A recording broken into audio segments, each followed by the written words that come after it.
Hello students, welcome to the class 11th standard economics. I am Dr. Shantama Varghese, teach economics. My lecture will be based English medium and I teach economics to the class. So we are here with the new conditions, learning economics.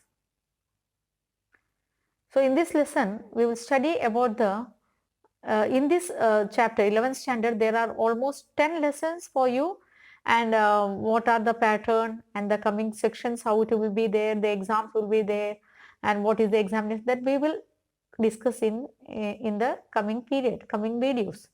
Today I am here with the first lesson of economics.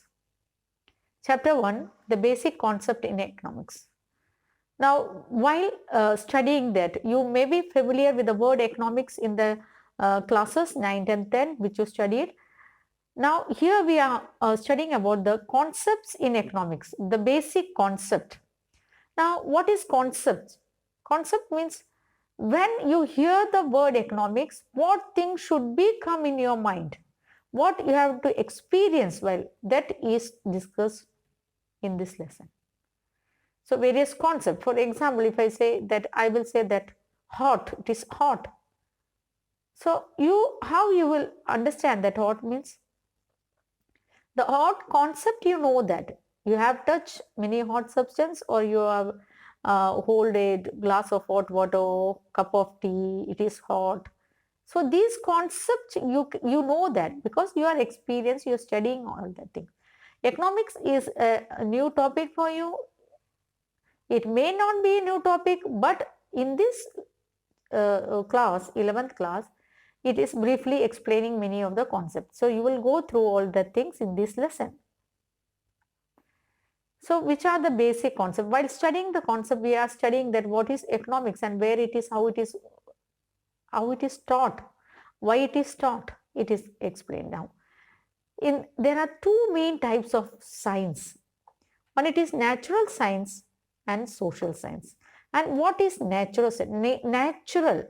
Natural science. Nature is the adjective of nature.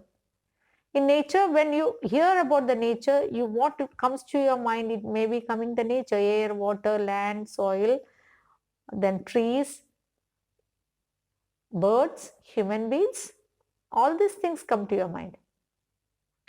So, what is natural science is one whose laws are universally acceptable and their validity can be tested in the laboratory under control condition. So that is natural science. So in natural science, you can test it. You can take to the laboratory and test it, and you can know the conclusion about it. That is natural science. So the definition of natural science is that what is natural science?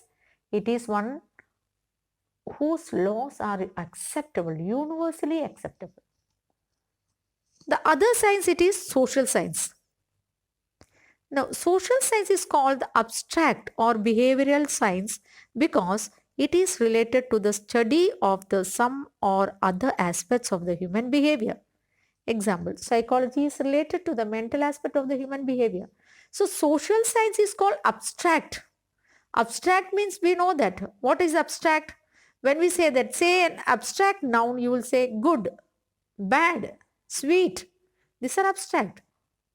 Why? This we can feel it. We can't explain it in the proper way, what is good or what is bad or what is sweet or what is all this thing, bitter, like that.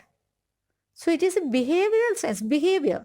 Why it is behavior? Because it studies the behavior of human being. So it is the science just related to human beings. Social science is behavioral science. And in this social science comes psychology, economics, and all the humanitarian subjects come because it is humanities. Got it? So means we for the art students, what the art students means, they mainly we can say that humanitarianism. Why it is humanitarian? Because it is related to human being. So this economics also is related to human being. So economics comes under the social science. Meaning of economics, it is given, meaning is economics is a social science. Okay. It origins from the term oikonomia. Economics lies in the Greek word oikonomia. Oikonomia means the management of households. How you manage your house, how you manage your class.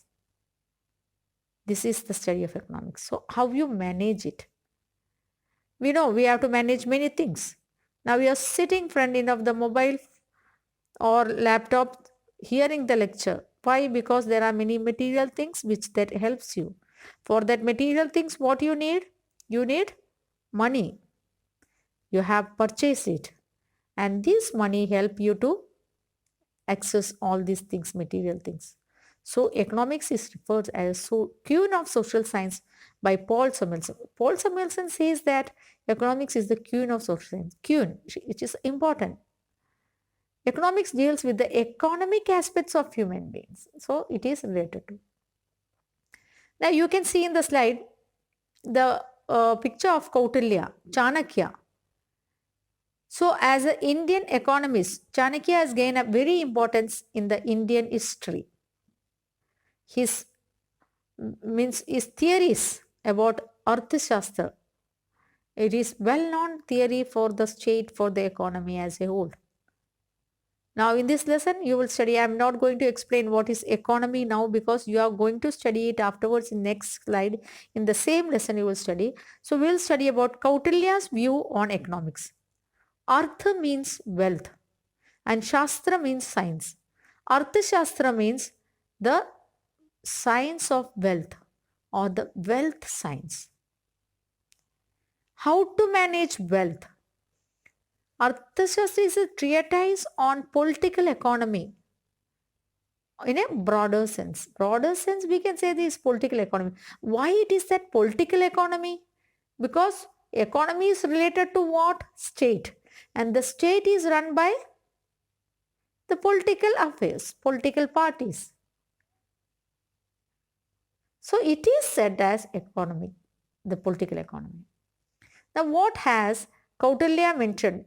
So in this chapter, we are taking about the 4 economists and put down his views, and it is given as summarized as key points based on Kautilya's view. 4 points are given by Kautilya, all related to the economics. What he has mentioned is crucial role of the state or the government, focus on the creation of wealth as the means to ensure welfare of the state, need for efficient administrative machinery for good governance, compilation of the political ideas into Arthashastra. So these are the 4 key points given by Kautilya. First one, critical role of the state organ. Means the government or the state plays a very important role in the running of the country, running of the people. It is important, very important, how to organize everything. So the study, it is very essential. So economics play a crucial role in the state government. Economics focuses on the creation of wealth as the means to ensure welfare for the means welfare for the state. There is a main theme. Welfare for the state means making good things for the economy, for the people. That is the role of economics. Need for sufficient administrative machinery for good government. So in economics, there are some administrative machineries are there that can run the government in a proper way. What all aspects come? Means making money. Making money only is economics of what? No. Creating wealth. So Kautilya based the wealth. Wealth is very important for means the nation, for the human beings. So how to create it and how to use it in a better way. That is what we are going to study. Need for efficient administration machinery for the good governance and compilation. Compile all these things. To mix all these things for what? For a good economy. So these are the 4 key points of first one, crucial role on the state government. Focus on the creation of wealth as the means to ensure the wealth of the state.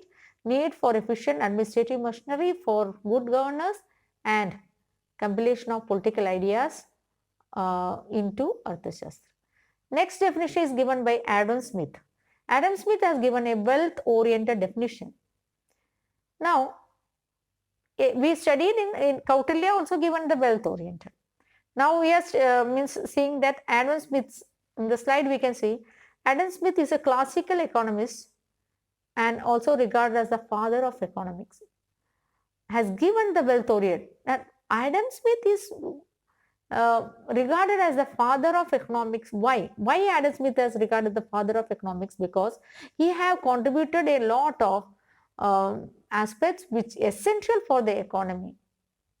In 1776, he has written a book, An Inquiry into the Nature and Cause of Wealth of Nation. Inquiry into the nature and the cause of wealth. So where we are accumulating the wealth, we have bought something from our own. When we know everything, whatever we are getting, earning, accumulating, it is from the nature only. Everything has come from the nature. Every aspect has come from the nature. So is inquiry into the state, nature and the cause of wealth of nation. Means wealth, a nation's wealth out is created.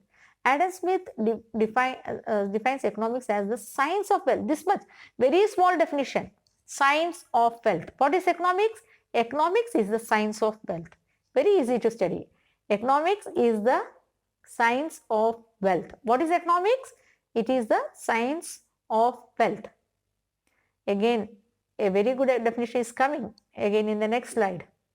Key points of Adam Smith definition. First one, laissez-faire. What is the meaning of laissez-faire? It is given in the slide, non-intervention of the government. The government is not interfering in any of the function of the economy. Everything, production, distribution, everything is managed by the persons only. So government has no role in that. Second is capital and wealth accumulation. Means economics means we have to capital orientation, means it is wealth accumulating to bring all the wealth together and use it in the proper way. Nature's law in economic affairs. We have mentioned before also the nature, whatever get into the nature and it is we are using. So nature's law, there is a law of nature in the, so we have to take into consideration this law in the economic affairs also. For example, I will say, means this environment has an important role for the humanity and for every living thing in the world. So when we have to concern the environment for economic growth and development, you will study further. It is there. Everything is there. Now we are studying only the basic, that the key points that what they are. So nature has some laws and that economic affairs we have to include it in that. Division of labor as an aspect of the growth theory. So in growth theory, division of labor is very important. Now what is division of labor? Giving the work to the persons who is knowing it properly to do it. If 10 persons came to do a building and house, a building construction of an house. So what does that, then 2 persons or 3 persons who know to do, to arrange the brick, to paste that, to means mix up the cement. Some of them are really good in digging pits. So that work is given to them. Okay, you may be knowing that in your house also, this one, she do this work nicely and that particular person do this work nicely, that work nicely. So this work will be given to him and that to him. Like that we divide some of the work according to the skills they are having. So in this same manner, for the growth theory, there is division of labor is very must. So Adam Smith, first we studied about Kautilya and the key points. And what are the key points of Kautilya? We said that 4 key points are given. Students, while studying, you take lecture notebooks, take the register. Don't sit and watch and hear it. Here and here. If you can't understand, it is an advantage for you. This lecture is uploaded and you can hear it many times. So it will be easy for you. And if you can't understand only when I speak in English, you write the points given there. If you have any difficulty, just you can search in. You have to take the textbook page number 1, 2, 3. All those things are given in the textbook. Read the textbooks, and again we will have an opportunity to means clear your doubts. So that time I will clear your doubts. So these 2, Adam Smith's and Kautilya's, it has finished. Now it is come Alfred Marshall, welfare-oriented definition he has given. Alfred Marshall, neoclassicalist economist. Adam Smith was classical economist. Now, you are not familiar with classical economists, neoclassical economists. The old school of economics was considered of classical economists.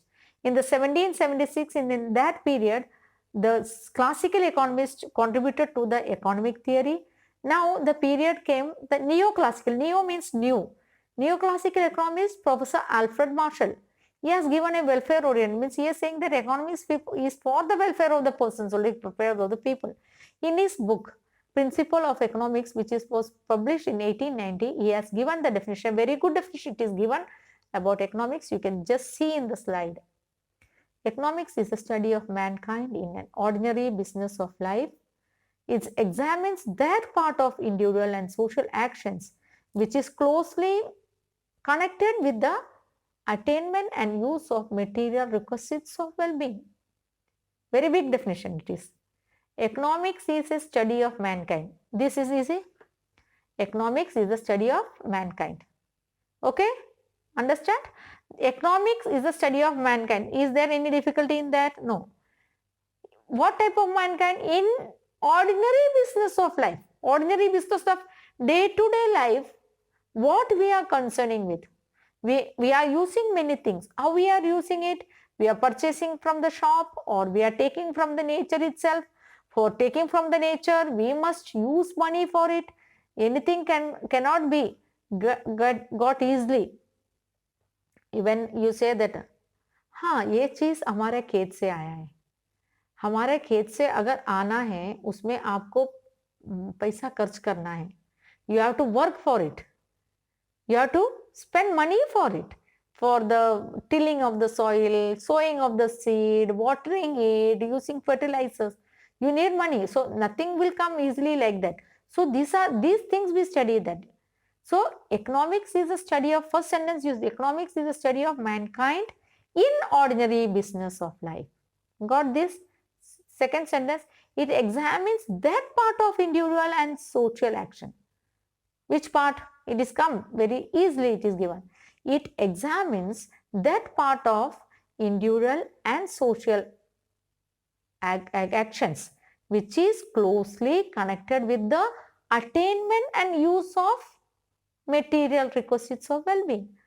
So it connects with the individual action. Which action? Attainment of the materials. That is the action. Now you are sitting in front of the mobile phone and hearing my lecture. Now mobile is a material. So you have attained a mobile for what? For your lecture, to hear your lecture. This is an activity. So that you got the mobile like that only, you went to the shop, just give me a mobile, or you just went to a tree and just took a mobile. No, you have to give money for that. So what is that giving money means? It is an economic activity. Got? So according to Alfred Marshall, economics is a study of mankind in ordinary business of life.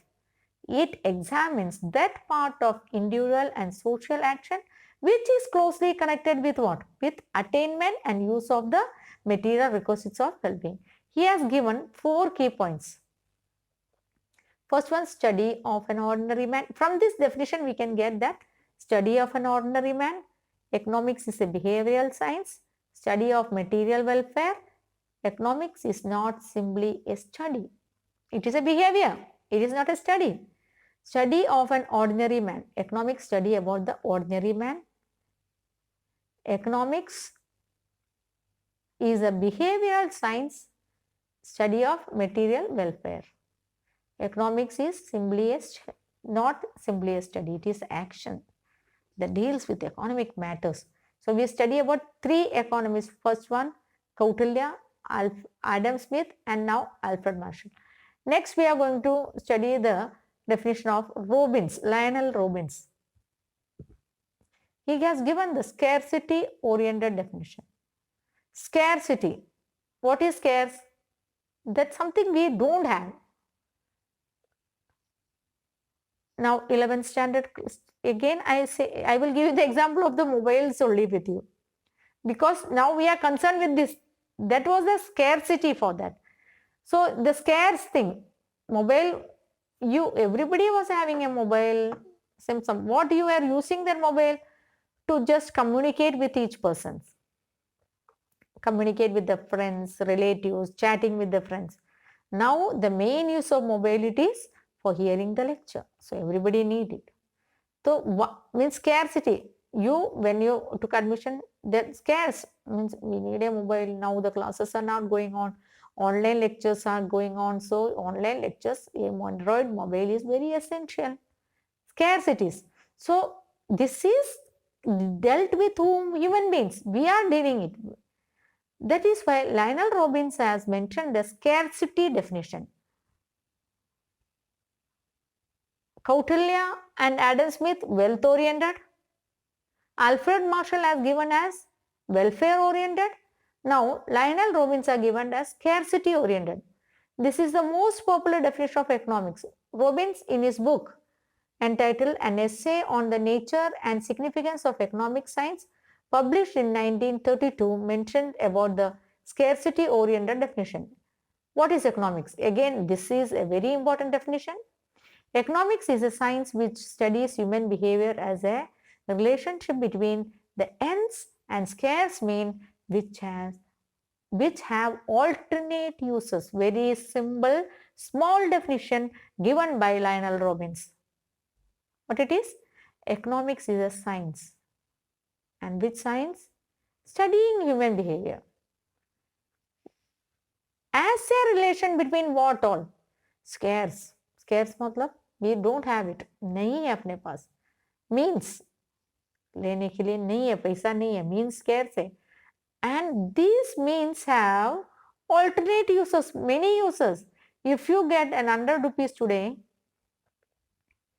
you need the 100 rupees for many things. But you will use it for what? Important things which you selected. If you have 100 need for 100 rupees, you have 10 need which you can most important needs which you will satisfy that. So this is choice. Relation it is between what scarce mean and which have alternate uses. This means this money have many uses. So that is economics. So two definition we study. We study about Alfred Marshall. Economics is a study of, is a social science. It deals with the human behavior. What it is to attainment the material requisite, material thing. Same thing we can see that in this definition also. It is a science which deals with human behavior. Relationship between. There in Adam Smith, Alfred Marshall definition, we studied about the attainment of the requisites. In Lionel Robinson's definition, we studied about scarce mean which have alternate uses, many uses. Likewise, fourth key points as given, wants. Ends are unlimited, means are limited, wants are gradable, means have alternate uses. Same things given in the definition. Once more I will say, wants means ends. Why does the wants become end? Because you need a pen and you purchase the pen, that want end it. That wants are unlimited, means you need a pen, again you need something, again you need something. It's unlimited things. You will study in the classification of wants, you will study in this chapter only. Got it? Now wants are unlimited. You will say that when you came to 11th standard, you will study, Papa, I want a mobile only, I don't want anything because I have to study. I am just want a good mobile for that. I have to attend the lecture. That was your want. Okay. Now you purchase and gave you finish. Now after some days, if the college will start, what you will say? Papa, I want to go to the college. I want a vehicle. I want a bike. And again the limitations, it increase that. So these things are there. Robbins says that scarcity means we don't have something and we are going to attain it or achieve it. So wants are unlimited. Second, means are comparatively limited. Means if I get a lot of money, I will purchase everything what I want. But how you will get this lot of money? Scarcities. It is limited, it is. Wants are gradable on the basis of priority. I said that first thing what you need, if you get 100 rupees and you will purchase the thing which have the priority, which are the importance. So that wants are gradable. Means have alternate use. Means that money which you got, you have many uses. So these are the topics which we are discussed today, students. In this chapter, we discussed about the basic concept of economics. We studied about the science is divided into natural science and social science. Then means definitions and concepts given by Kautilya, then Adam Smith, Alfred Marshall, and Lionel Robbins. Adam Smith is said to be the father of economics, and Alfred Marshall is said to be the architect of economics. This, and when we hear about the scarcity definition, we will always remember Lionel Robbins. These are the things. In the coming chapter, you will study about the concept of means divisions of economics. Economics is divided into which parts and like that. So, okay, students, till today it's enough for you. Just go through the book and read it. Thank you.